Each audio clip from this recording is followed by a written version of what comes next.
Good evening. Welcome to Northbeat. I'm Megan Roberts. The Northwest Territories government is considering exempting home heating oil from the carbon tax. It's an announcement residents of the NWT have been waiting for, but it's not here yet. The NWT is the last territory to carve out this exemption. Natalie Pressman has more. She couldn't say when, but Finance Minister Caroline Wozniak says the territory is talking about exempting home heating oil from the carbon tax. Meetings are starting, they are regular, and everyone has heard from their residents about the impacts of the cost of living from home heating fuel. The federal government already brought in a temporary exemption elsewhere in Canada. That happened in October. But since the Northwest Territories has its own carbon tax law, the change didn't apply to the NWT. And since politicians were in the midst of an election campaign when the change happened, the NWT couldn't change its own law. But now, Wozniak says it can. The change has to go through financial management board meetings, and Wozniak says that they have to consider how the change would impact everyone in the territory, including those who heat their homes with propane and those in public housing who don't pay heating bills but do receive the offset payments. But it's also my role to make sure that I'm trying to maximize that benefit to everybody and not disadvantage anybody along the way. The Financial Management Board meets this week, and Wozniak says the change is coming as soon as possible. Natalie Pressman, CBC News, Yellowknife. A Quebec coroner says judges should take alcohol withdrawal into account when issuing conditions for people not to drink alcohol as part of their sentence. The recommendation comes after a 31-year-old Nukjuak man died of alcohol withdrawal last March. He had been living with a serious alcohol condition. The man had pleaded guilty to criminal charges and was on house arrest with conditions not to drink. An autopsy confirmed he died from symptoms of acute alcohol withdrawal. Coroner Eric Lapine said the court should have had the man medically assessed before sentencing and that his alcohol issues were well known to the judge. Lapine recommended that people put on alcohol restrictions should have to report to their local health center.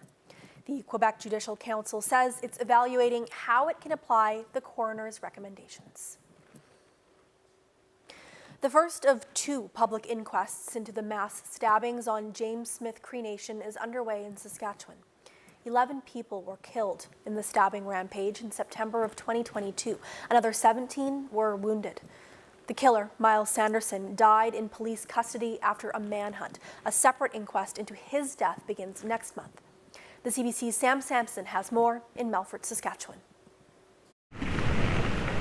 This morning, the coroner who's presiding over this inquest selected 8 jurors. We will start to hear evidence from the RCMP, and we will start the process of this long, brutal process of this coroner's inquest. Now, the jury here in a Saskatchewan coroner inquest, their job is to make some recommendations to prevent future tragedies such as this. Now, we will be hearing from, as I mentioned, the RCMP, including some members who responded on September 4th, 2022, which is the day that those stabbings happened, as well as the Parole Board of Canada and Corrections Services Canada. Now, why those agencies? That's because Miles Sanderson, the man who's accused of all of this, was a wanted man at the time. He was on statutory release, on and off, but he had a warrant for his apprehension at the time of those killings. And so a lot of family members and community members are hoping to understand just how exactly he was free at the time of that violence. You should get the full story from the people on parole, what happened, why they gave parole, and why they do parole. Yep. That's why we're having the inquest. If we didn't have an inquest, there's no trial. None of this information would have come out for the public or for the family. So that's the reason for this inquest.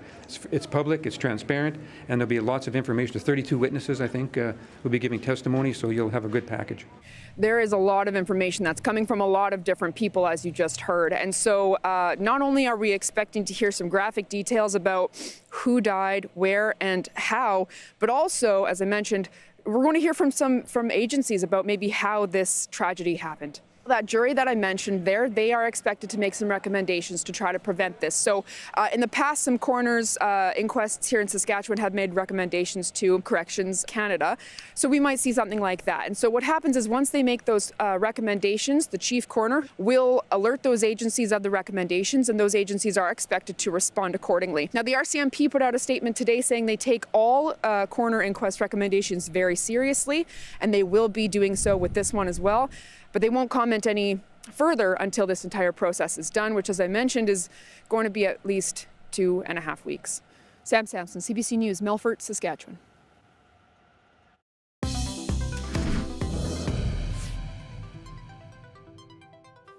The community of Wati NWT experienced 3 power outages on Sunday.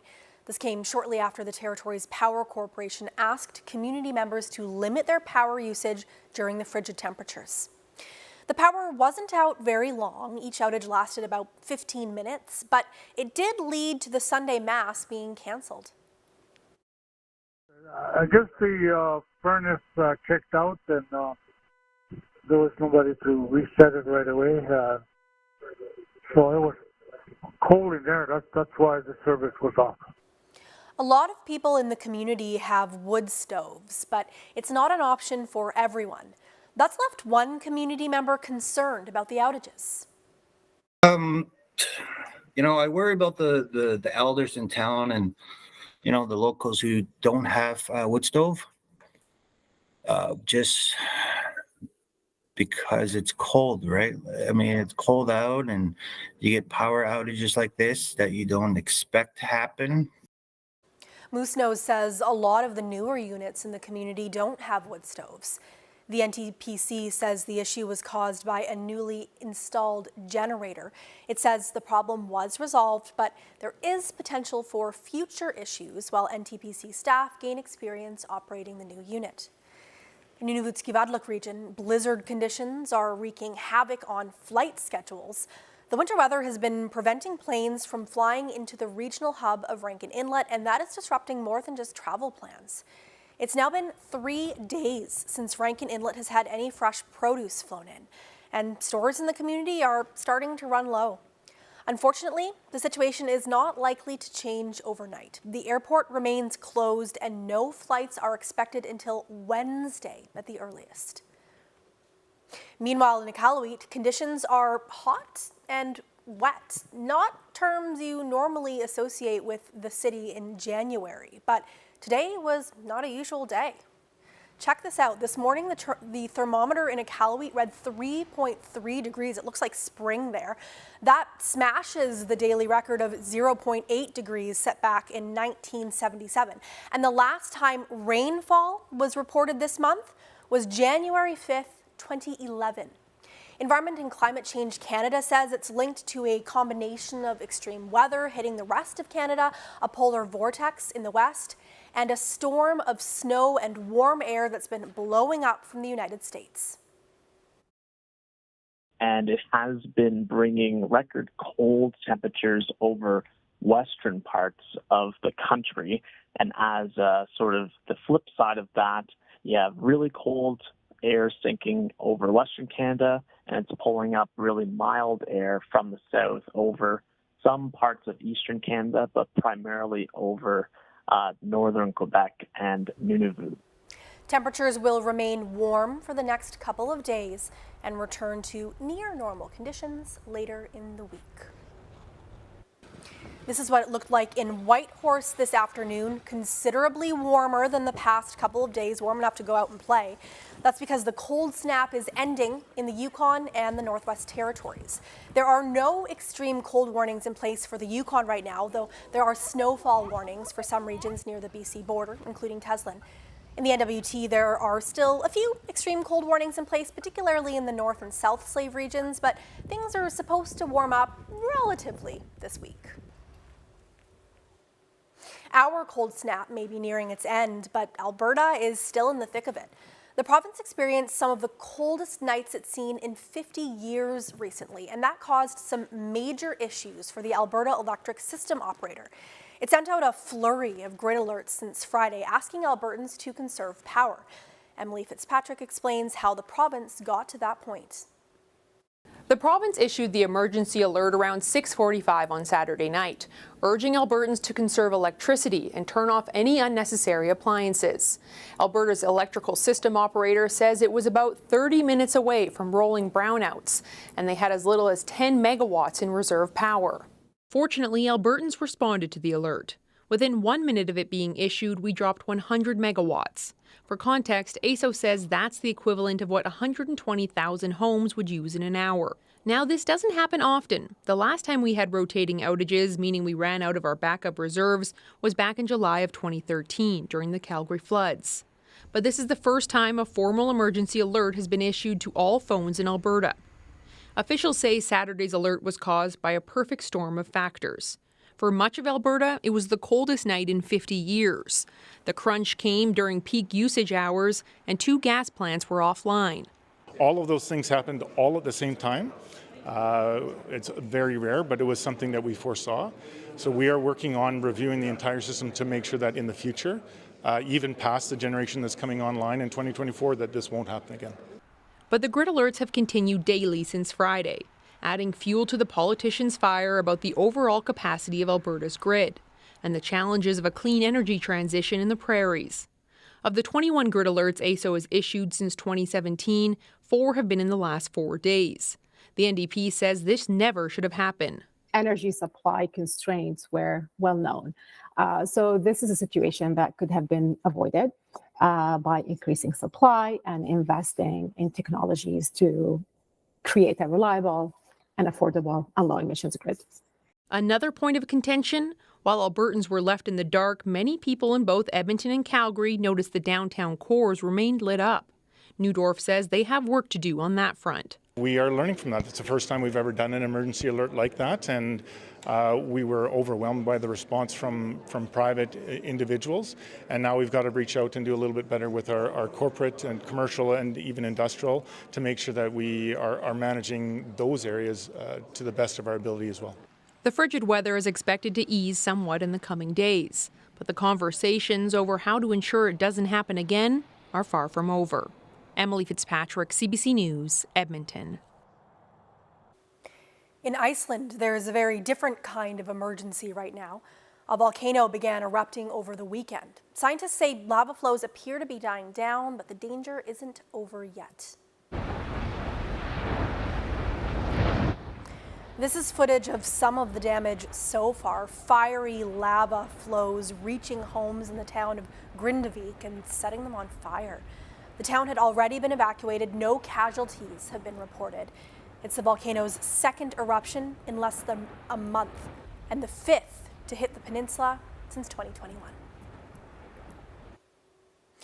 People in Dawson City, Yukon say they want a bridge. Many are still happy with the Yukon River crossing in the winter and the George Black Ferry in summer, but some are worried about how reliable those crossings are. That is all outlined in a new report from the Yukon government. The government was looking for feedback on the current system. More than half of people said they're satisfied. One person suggested the ferry is outdated. Another said they don't want a bridge, but the majority of people said it's time for change. Free Strid is one of them. The longtime West Dawson resident says a bridge would solve all of Dawson's seasonal river crossing issues, but he questions what this latest report will do to help make that happen. He says this isn't the first time the public has voiced their concerns. We had 3 years in a row and it started becoming an actual thing on the government's radar. And then the 4th year, it froze perfectly normal and we had a great ice bridge and whatnot, and it just dropped off the radar. We never heard a peep about it again. And now we have another year like this and they're talking about it again. And it just restarts, right? It's not like they continue the process from the last time. The Yukon government says all of the feedback is valuable, but no decisions are being made just yet. The hospital in Watson Lake, Yukon wants to make the facility more welcoming for Indigenous members of the community. It's working on a number of ways to help reach that goal. Sheil Kawacha has more. So all of our artwork that is hanging in the hospital, they're all local First Nation from the Casca. And The artwork is just one of many of Nicole Donovan's projects. She's a community support worker at the Watson Lake Hospital, part of the First Nations health programs. She's also opened the healing room for anyone to come, for drop-ins or for workshops, all part of what she calls indigenizing the hospital. This community has a really high percentage of like trauma from the residential schools. So nobody really wants to come in the hospital and see a doctor just because it reminds them of the residential schools. So indigenizing the hospital means a lot to me because it makes it a safe place for the community. Staff are particularly excited to soon be offering wild meat harvested by local hunters and made by local cooks here on site. We're getting moose, caribou, bison, hopefully some fresh salmon. Here's the freezer that we finally got in. These are the pre-made meals that came in from Whitehorse already. Nutritionist and cook Bev Lister is Cree from Saskatchewan, known for her bannock and a longtime resident in Watson Lake. So when we prepare it, it's not going to look like this. It's freshly, individually put on a plate. She's passionate about the food she makes and says food is healing. I'm excited about it because I get to cook it, and it's something that comes from the heart. The cooks that work here, all our cooking comes from the heart. The secret ingredient, eh? Love. As you can see, it's all a little bit emotional. Upstairs in the healing room, Vanessa Leekstra has become a regular. I love eating. It's very calming. It is healing, especially being here. I really enjoy being in the healing room. But it hasn't always been that way. I would say yes. I wasn't a big fan of the hospital for a while, so I definitely have come a long way coming into the hospital. It's actually really heartwarming just to see and hear the feedback of the work I've been doing. And just seeing like getting more faces, and when people come in and they're not sure about like their appointments, they do find me, and it's really nice to see that the community knows that I'm here for their support, and if they need that extra hand when they're getting their appointments done. So yeah, it's been really good. Last year, and they all came back. Donovan has also been teaching the visiting nurses to beat on their lunch break and is starting a volunteer program. She's hopeful, bit by bit, everyone will feel a little more welcome and at ease. Cheryl Kawacha, CBC News, Watson Lake. This is the CFBC's largest detachment, home to elite units, federal and municipal scope. Congratulations on making the cut. Have you spoken with your father? I'm coming for you and everyone like you. I would rather be Baroque than blue. Lots of reasons to not be a cop. And a Surrey girl should know all of them. Maybe you should reconsider the uniform and everything that it represents. I'd rather fight from inside it to make a change. Why, hello. It's me, Seth Rogen. 10 potters will be facing off in the most extraordinary ceramics competition show that this country has ever seen. I'm Jen Robertson, and I'll be your host.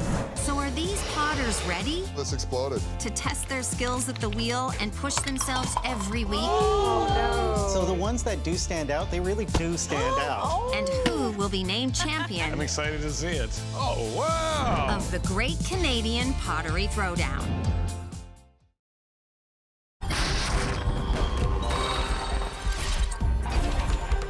How can any of this be fair? Now, you might think, hey, we just need more doctors, but that's not really it. A ration scheme here shows you where it starts, where it ends. Were you really willing to risk that job? Yes. At Thunder Bay's favorite festival, Wake the Giant. Ta-da! There it is.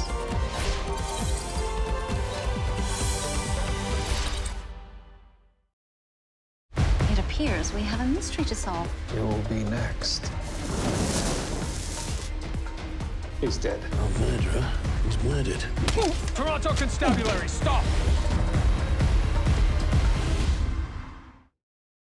Here we go. Make it mini! I'm gonna push it. Let's go. My hands are shaking. This is all very overwhelming. Don't expect anything normal. I can't believe it. I'm here.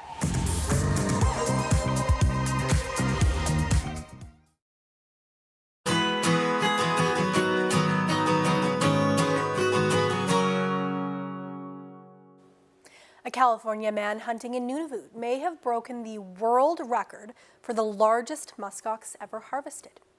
Aaron Work got his muskox back in August, and now he's waiting for confirmation on his record. Work managed to get his muskox on the very first day, and it wasn't just any muskox. It measured as the largest bull ever harvested, beating the previous record by an inch. That puts its horns at 131.5 inches. Those measurements still have to be verified before Wark can go into the record books. He says his happiest memories of the hunt aren't so much the muskox, but the time he spent with his Inuk guide, Sam Kapulak. That hunt was, without the muskox being taken, was the best experience of my life. I had so much fun with Sam. We laughed every day, played jokes on each other. Despite some curious grizzlies coming into the camp, the hunters were able to get the muskox out, and the meat was donated to some families in Yellowknife. Wark says he plans to return to Canada's north for another hunt, this time for caribou. His hunting has taken him all over the world. He says he hunts to honor his older brother, who was an avid sports hunter and who passed away more than 30 years ago. Curlers faced off in Whitehorse last weekend to represent the Yukon in this year's national championships. The women's Scotties and men's Brier tournaments are both coming up in the next couple of months, and as luck would have it, Team Scoffin will represent the territory at both. Katrin Pilkington explains. Siblings Bailey and Thomas Scoffin won the men's and women's curling championship this weekend. It was a tight competition that drew big crowds here at the Whitehorse Curling Club. Thomas Scoffin is a longtime Yukon champion and has been in the men's Briers 5 times already. But this year, he'll be preparing and practicing alongside sister Bailey Scoffin. She also led her team to victory this past Sunday. We're not that superstitious, but we also didn't want to jinx it by talking about it too much before the championship weekend. So I'm really happy with how it turned out. It was really fun to watch Bailey compete and play, and I was so impressed with how she played and how her team played. It was super cool to watch as a big brother. I can't wait to cheer them on at the Scotties, and I know they're going to be great reps for the Yukon. Competing in the Scotties Tournament of Hearts will be a first for Bailey Scoffin and teammate Raylan Helston. We're so excited. It's their first. Yes. Wow. So we've been there, but it's their first. Yeah. The Scotties Tournament of Hearts will begin February 16th, and the men's Brier begins on March 1st. Katrin Pilkington, CBC News, Whitehorse. As we told you earlier, it hasn't been just the north that's been seeing these extreme temperatures in recent days. Much of the country has been dealing with a cold snap, and it's meant difficulty for pet owners trying to get their animals out for some exercise. Emily Fitzpatrick shows us an indoor dog park in Edmonton that's seen a boom in business during the deep freeze. As the temperatures plummet, the chaos rises at Happy Hound Spray and Play. Since the start of the cold snap, the phones at the indoor dog park have been ringing off the hook. We went from pretty steady numbers, good growth, because we're a pretty new business, to just an astronomical increase in phone calls, in reservations. So calls went from, a standard number to over like 200 a day. We're trying to keep up. Our reservations, we've been booked out. We added extra reservations to accommodate more people coming into the parks. So we've adjusted all that. But yeah, people have just been coming in droves. The park opened in October and has a unique setup. It's split into sections, so big dogs like Rex can splash to their heart's content. While next door, the Frenchies of Edmonton can meet up for some socializing. Many of the owners found their way here for the first time, desperate to get their dogs running after days of being cooped up inside. Very hard. We've been having to play some games around the house. I randomly was searching some indoor places to take him, and it popped up. And being it had water, I knew he'd love it. He's almost 6, so it's not the worst, but we bought him some new toys, and 3 kids, they just play with him, and he runs around the house, and so it hasn't been the worst, but it definitely feels it. He feels the lack of walks and energy. That energy seems to be burning off inside this park, a solution these owners are grateful for, especially with cold temperatures expected to linger for most of the week. Emily Fitzpatrick, CBC News, Edmonton. And that is Northbeat for tonight. For news anytime, you can always go to our website, cbc.ca/north. We leave you with a look at the weather across the north. Thank you for watching. I'm Megan Roberts. Have a good night.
ça.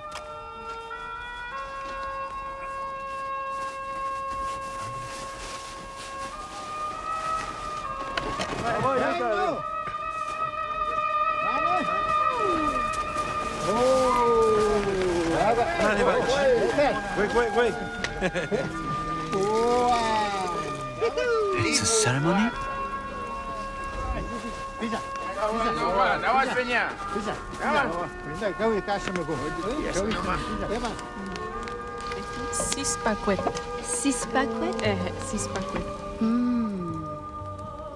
And Your Majesty may be pleased to know that this year, thanks to the help of our Indian friends, we have produced some 30,000 pounds of this sweet gift. Closing this case gets you one step closer to you getting back on the squad and keeping you out of prison. You're not a detective. You're a con artist. You have a driver's license, right? Of course, I'm 9. If you couldn't be a cop, what would you be? Nothing. My dad raised me to be a cop. That's who I am. Stay here. You're adorable. You guys are making this entire station look like a circus. He's busy trying to solve a murder. What are you doing? Thanks for having my back. Look at you. Is this your girlfriend? This is not my girlfriend. She's way too cool to be your girlfriend. She's not way too cool to be my girlfriend. Knock, knock! Who's that? He's fired! I'm starting to think you don't know what a joke is. You're gonna eat nothing but raw spleen. Getting into peak physical shape is 50% training, 50% diet. Never occurred to me to bring lawn chairs out here. Never occurred to the Egyptians to build the pyramids until it did. Oh, simpler times. Let's set you up with a lunch date. You're deaf? I don't know sign. This feels a little wrong. If accessibility is wrong, we don't want to be right. Spicy. Oh, do tell. Breaking news. The critics are talking. Oh, this is it. Imagine the Wonder Years if it were written by Gene Shepard. They twisted it all up. Well, you can't trust a newsman. Highly recommended. Onwards. Heartwarming. This doesn't mean I'm better than anyone here tonight. It just says it. 100% fresh. Well, I suppose we don't need to get rid of the cable right this second. Son of a critch. You look like a cod gasping for air. Name something you see people do on TV that you secretly could do better. Host. I knew that was hard. Family Feud Canada. Watch free on CBC Gen. We want you to know that you can ask us anything. Need help with your Riz? You just made Riz uncool. There is something that's been bothering me. Are mutual funds or ETFs better for my long-term goals? Load weapon! Welcome to the show! Fire! Big!